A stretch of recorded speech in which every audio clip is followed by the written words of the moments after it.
Hasbunallah wa ni'mal wakil. Ni'mal maula wa ni'man nasir. Hasbunallah wa ni'mal wakil.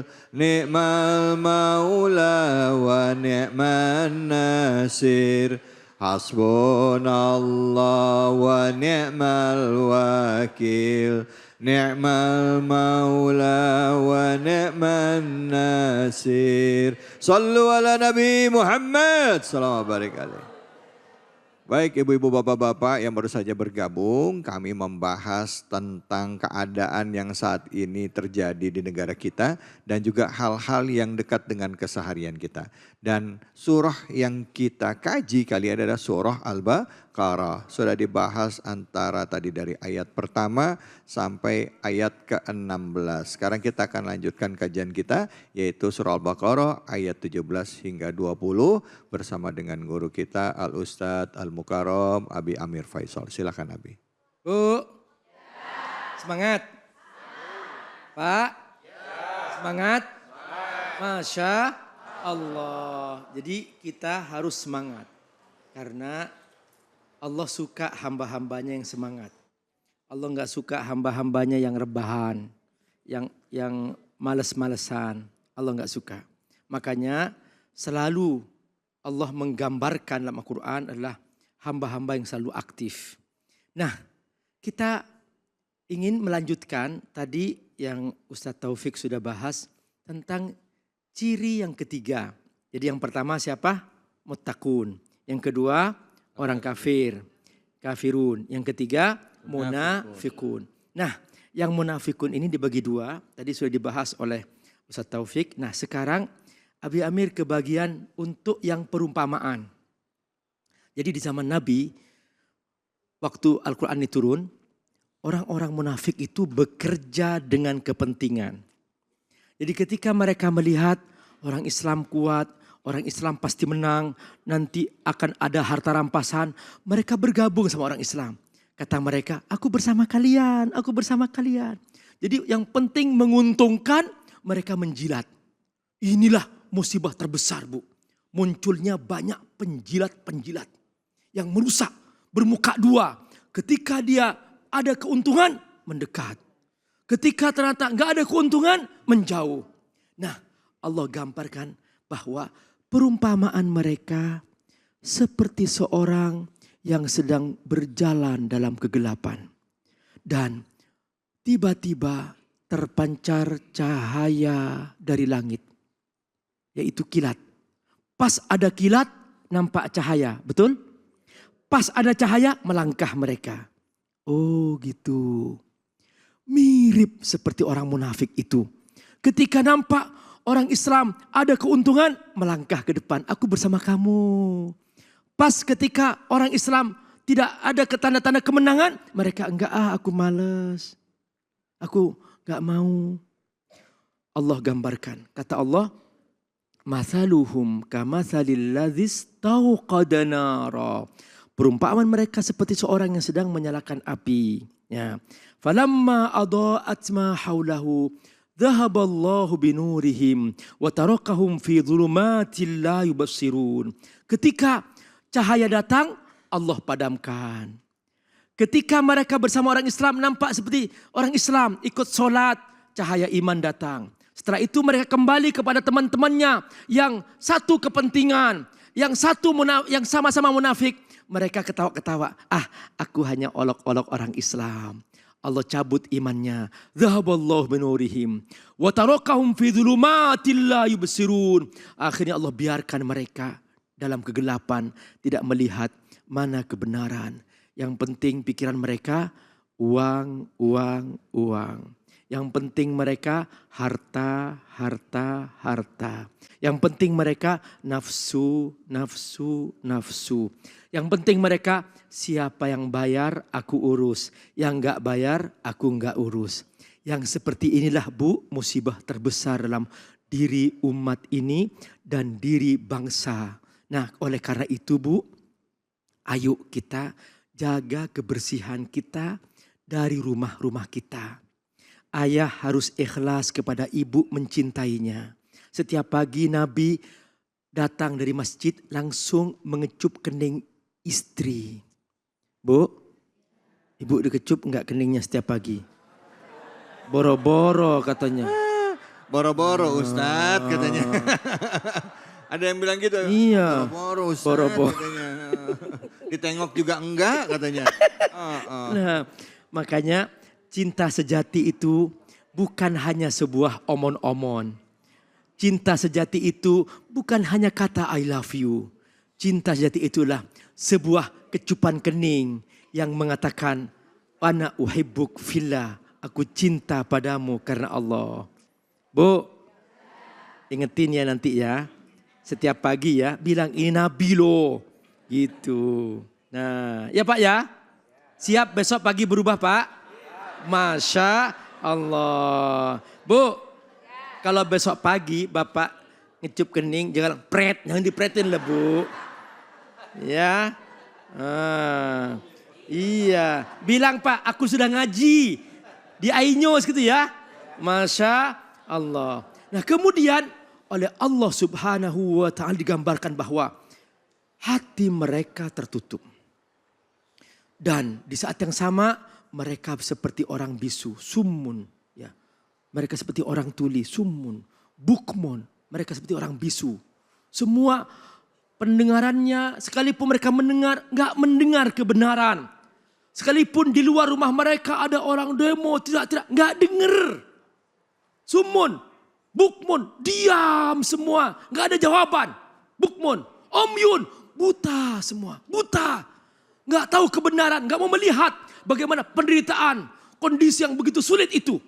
Inilah Bu, sulitnya kita mencari solusi ketika ini terjadi di sebuah negeri. Dan ini mengerikan.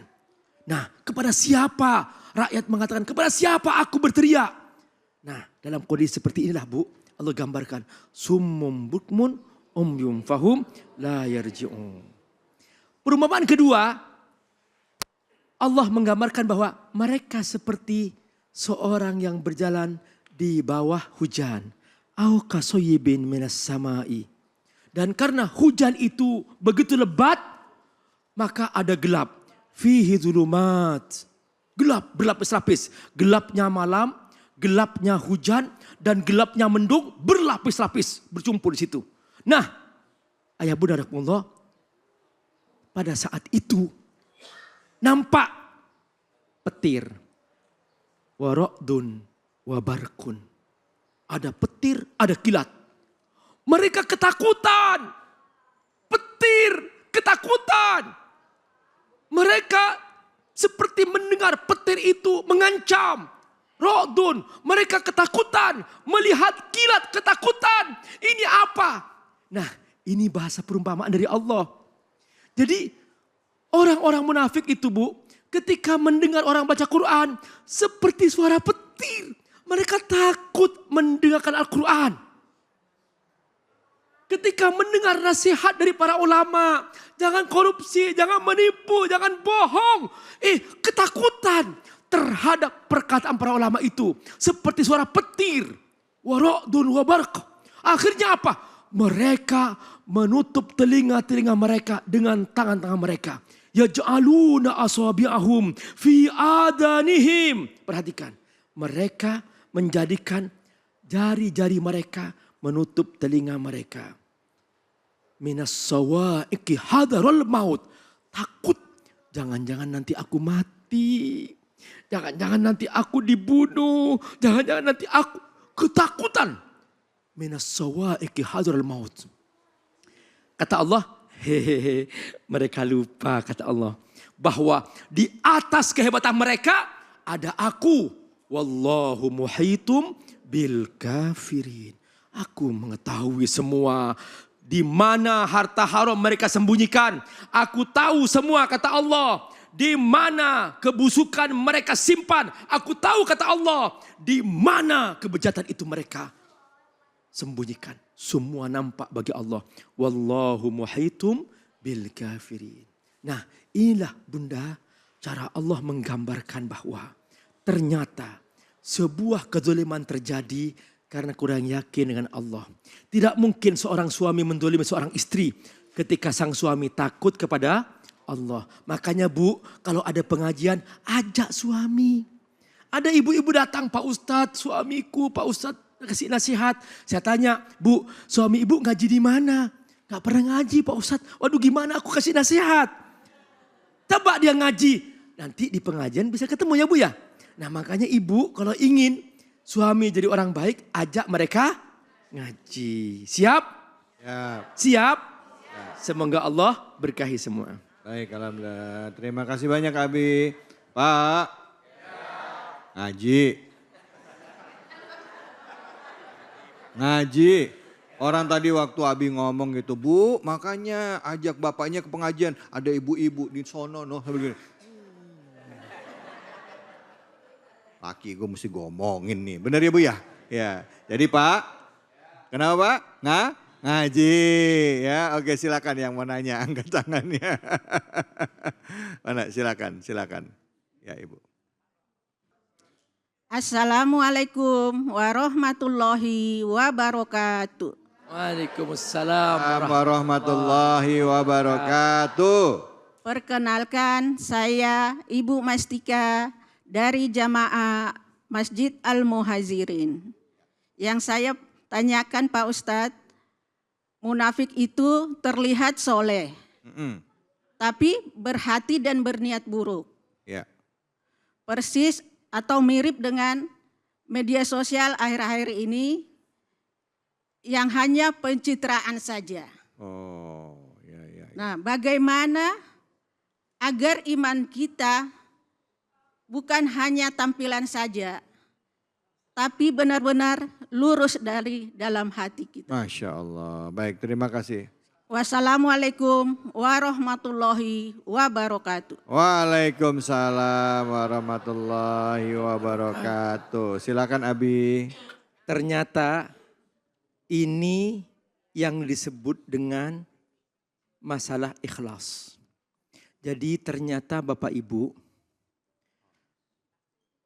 kita itu kalau ingin jujur harus ikhlas. Ikhlas itu dari kata akhlasoh yukhlisu, artinya memurnikan. Jadi air murni yang belum ada campurannya disebut al-ma'ul khalis, air murni. Ketika ibu masukkan teh, ibu minum apa namanya? Teh, airnya hilang kan? Jadi tinggal teh. Kalau dimasukin kopi, ibu minum apa? Kopi, nggak bilang minum air kopi kan? Nah, jadi ternyata ibu, sebuah amal sebaik apapun, kalau ada campurannya yang tidak ikhlas itu merusak amal itu sendiri. Boleh jadi ibu bangun malam, nggak ada yang tahu. Ibu wudhu, ibu tahajud, ibu sujud. Selesai assalamualaikum. Ibu ngambil HP. Alhamdulillah aku sudah sholat tahajud. Masya Allah. Kita share. Kata setan, sudah habis pahalanya. Tuh Bu, makanya Bu hati-hati dengan riya. Jadi sekarang tuh paling banyak rusak sebuah amal karena sosial media. Tapi bukan terlarang Bu, yang penting niat kita. Kalau niat ibu ngajak orang, alhamdulillah. Niat ibu ingin berdakwah, alhamdulillah. Tapi kalau ternyata niat ibu ingin dipuji orang, itulah yang merusak. Nah apa cirinya Pak Ustadz? Cirinya ketika ibu ada orang, tidak ada orang, ibu solehah, itu namanya ikhlas. Tapi ketika ibu ada orang soleha, tidak ada orang bejat, berarti itu pencitraan. Itu aja cirinya. Halo, siap? Siap ikhlas? Ya, semoga Allah berkahi. Jangankan gitu Abi, yang lagi tawaf aja ada yang pakai sambil live. Di depan Ka'bah ya. Subhanallah, walhamdulillah, wala ilaha illallah. Astagfirullahaladzim, astagfirullahaladzim, astagfirullah, rabbal baraya. Astaghfirullah minal khataya. Alhamdulillah. Astaghfirullah Rabbal baraya. Astaghfirullah minal khataya. Memohon ampun pada Allah pada saat diingatkan. Baik itu melalui kajian atau mungkin ada orang yang sayang dengan kita mengingatkan khilaf kita. Jangan marah, justru berterima kasih. Langsung introspeksi diri, mengucap astagfirullahaladzim. Baik.